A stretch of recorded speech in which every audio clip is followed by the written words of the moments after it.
warahmatullahi wabarakatuh. Bertemu lagi dengan saya Yeliana Agus Sumarti, MPM 1962201046 dari Universitas Muhammadiyah Bengkulu. Hari ini kita akan membahas tentang pengukuran, perskalaan, reliabilitas, dan validitas. Pendahuluan. Pengukuran adalah penggunaan angka-angka atau simbol lain untuk mencirikan atau mengatribusikan objek berdasarkan sekumpul aturan yang telah ditentukan sebelumnya. Setelah kita mengetahui cara mengidentifikasi secara operasional atau mengoperasionalisasikan suatu konsep atau variabel, kita harus menggunakan angka-angka atau simbol lain terhadapnya dengan cara tertentu. Perhatikan bahwa penting bagi kita untuk menstandarkan dan mengaplikasikan secara konsisten aturan dan dalam menggunakan angka atau mencirikan, mengatribusikan objek. Memungkinkan kita untuk melakukan analisis statistik atas data yang dihasilkan serta menguji hipotesis yang telah kita kembangkan. Selain itu, angka dapat memfasilitasi komunikasi dari hasil penelitian kita. Di bab ini, kita akan mempelajari jenis-jenis skala yang dapat diaplikasikan dalam penggunaan angka untuk mencirikan objek sehingga kita dapat melihat bagaimana penerapannya. Pertama-tama kita akan mendiskusikan 4 jenis skala, yaitu skala nominal, ordinal, interval, dan rasio, serta menunjukkan bahwa analisis gunanya. Kita juga akan mendiskusikan 2 kategori utama skala sikap, yaitu skala peringkat dan skala ranking. Skala peringkat memiliki beberapa kategori respon dan digunakan untuk memperoleh respon terkait objek, kejadian, atau orang. Sedangkan skala ranking sebaliknya melakukan perbandingan di antara objek, kejadian, atau orang, serta mengungkapkan preferensi pilihan dan merankingkannya. Dikutip dari buku Selemba 4, 2019.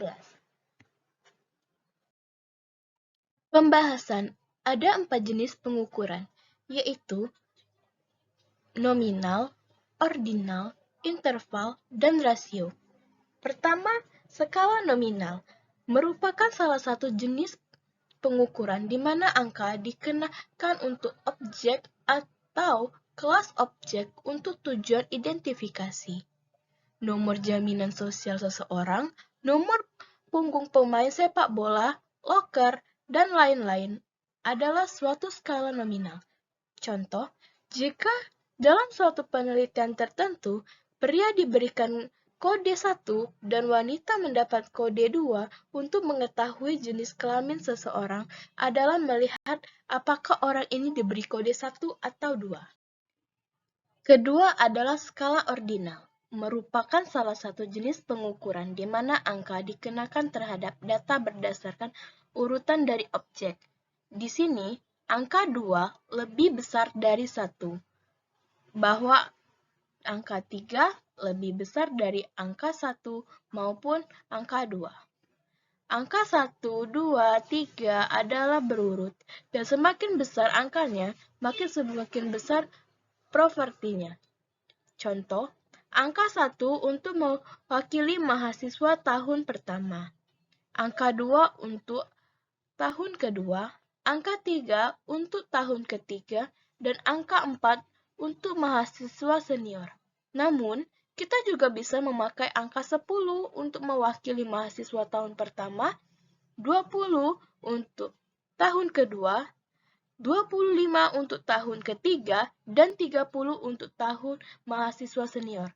Cara kedua ini tetap mengidentifikasikan level kelas masing-masing mahasiswa dan relative standing dari 2 orang, yaitu siapa yang lebih terdahulu kuliah. Ketiga adalah skala interval, merupakan salah satu jenis pengukuran di mana angka-angka yang dikenakan memungkinkan kita untuk membandingkan ukuran selisih antara angka-angka. Contoh, selisih antara 1 dan 2 setara dengan selisih antara 2 dan 3. Selisih antara 2 dan 4 2 kali lebih besar dari selisih antara 1 dan 2. Keempat adalah skala rasio, merupakan salah satu jenis pengukuran yang memiliki 0 alamiah dan 0 absolut.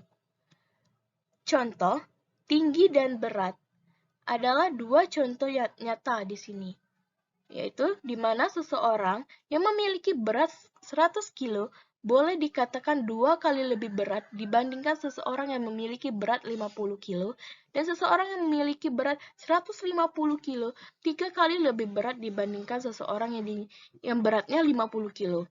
Dengan skala rasio, 0 memiliki makna empiris absolut, yaitu tidak satu pun dari properti yang diukur benar-benar eksis. Teknik perskalaan. Terdapat beberapa cara untuk mengukur sikap. Di antaranya adalah Salt-Rayford. Salt-Rayford merupakan metode penelitian sikap di mana responden ditanya secara langsung tentang keyakinan atau perasaan mereka terhadap suatu objek atau kelas objek. Skala peringkat merupakan skala yang memiliki beberapa kategori responden digunakan untuk mendapatkan respon yang terkait dengan objek, peristiwa, atau orang yang dipelajari. Skala ini terbagi menjadi beberapa skala, yaitu pertama adalah skala dikotomi. Skala dikotomi adalah skala yang menawarkan dua pilihan jawaban yang harus dipilih salah satunya. Contoh, apakah kamu mempunyai kartu kredit? Jawabannya hanya dua, yaitu iya atau tidak. Kedua adalah skala kategori. Adalah skala yang digunakan untuk mengukur sikap yang berisi beberapa alternatif kategori pendapat yang memungkinkan bagi responden untuk memberikan alternatif penilaian. Contoh, sangat bagus, bagus, sedang, jelek, sangat jelek. Ketiga adalah skala Likert. Adalah skala yang digunakan untuk mengukur sikap dengan menyatakan setuju atau ketidaksetujuannya terhadap objek atau kejadian tertentu. Contoh, 1 sangat setuju, 2 setuju, 3 netral, 4 tidak setuju, 5 sangat tidak setuju. Keempat adalah skala diferensial semantik. Adalah skala pengukuran sikap dengan menggunakan pernyataan ekstrim yang penilaiannya terdiri dari dua kutub. Contoh, baik, buruk, kuat, lemah, modern, kuno. Kelima adalah skala numerikal. Adalah skala semantik yang penilaiannya menggunakan nomor terdiri atas 5 atau 7 alternatif. Keenam adalah skala peringkat terperinci. Adalah skala pengukuran yang menyatakan pilihan responden dengan melingkari nomor 1 dari 5 atau 7 titik yang ada. Reliabilitas. Reliabilitas atau keandalan adalah suatu pengukuran yang menunjukkan sejauh mana pengukuran tersebut bebas dari kesalahan, sehingga menjamin pengukuran yang konsisten secara lintas waktu dan beragam item dalam instrumen yang diuji. Dikutip dari artikel Sekarang 2006. Keandalan suatu pengukuran merupakan indikasi mengenai stabilitas dan konsistensi di mana instrumen mengukur konsep dan membantu menilai ketepatan sebuah pengukuran.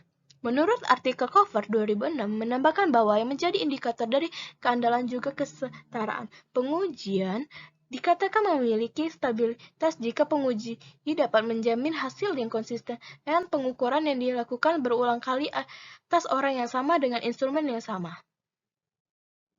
Validitas. Validitas merupakan uji yang berfungsi untuk melihat apakah suatu alat ukur tersebut valid atau tidak valid. Alat ukur yang dimaksud di sini merupakan pertanyaan-pertanyaan yang ada dalam kuesioner.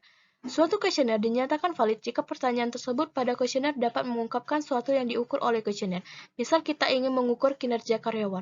Untuk melihat tingkat kinerja karyawan tersebut diberi 5 pertanyaan. Maka 5 pertanyaan tersebut tepat mengungkapkan bagaimana kinerja karyawan. Uji validitas bertujuan untuk melihat ketepatan pengukuran, sedangkan uji reliabilitas bertujuan untuk mengetahui sejauh mana instrumen tersebut dapat dipercaya. Dikutip dari artikel Puspasari dan Puspita 2022.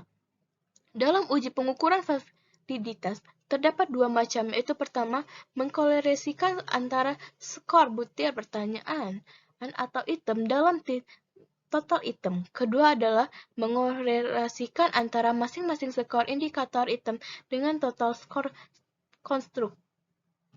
Adapun cara yang sering kali digunakan dalam melakukan uji validitas terdiri dari 3 bagian, yaitu validitas isi. Merupakan cara uji validitas yang mengukur tingkat di mana isi dari item-item cukup mewakili keseluruhan item yang relevan sesuai penelitian. Hal ini dapat dilakukan dengan metode penelitian dan evaluasi panel dengan rasio validitas isi. Kedua adalah validitas berdasarkan kriteria.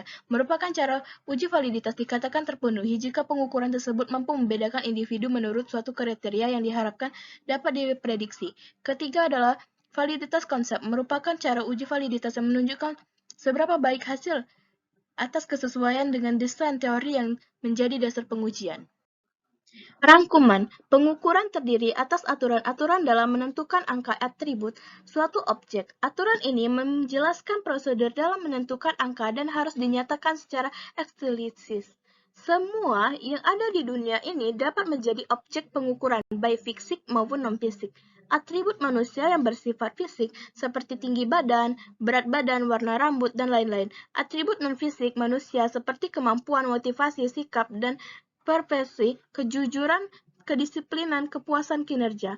Perskalaan melibatkan membuat kontinuum atau rangkaian di mana objek ditemukan. Penafsiran hasil pengukuran sering disebut dengan istilah penilaian, yaitu untuk menyatakan kualitas suatu produk. Presentasi, pelajar, mutu pendidikan, dan lain-lain, alat ukur dikatakan reliable jika menghasilkan hasil yang sama meskipun dilakukan pengukuran berkali-kali. Biasanya sebelumnya dilakukan uji reliabilitas data, dilakukan uji data. Hal ini dikarenakan data yang akan diukur harus valid dan baru dilanjutkan dengan uji reliabilitas data. Namun apabila data yang diukur tidak valid, maka tidak perlu dilakukan uji reliabilitas data. Faktor-faktor yang mempengaruhi validitas dan reliabilitas suatu alat ukur atau instrumen selain instrumen adalah penggunaan alat ukur yang menggunakan pengukuran dan subjek yang diukur. Itulah penjelasan materi kita pada hari ini. Sampai jumpa di materi berikutnya. Dadah!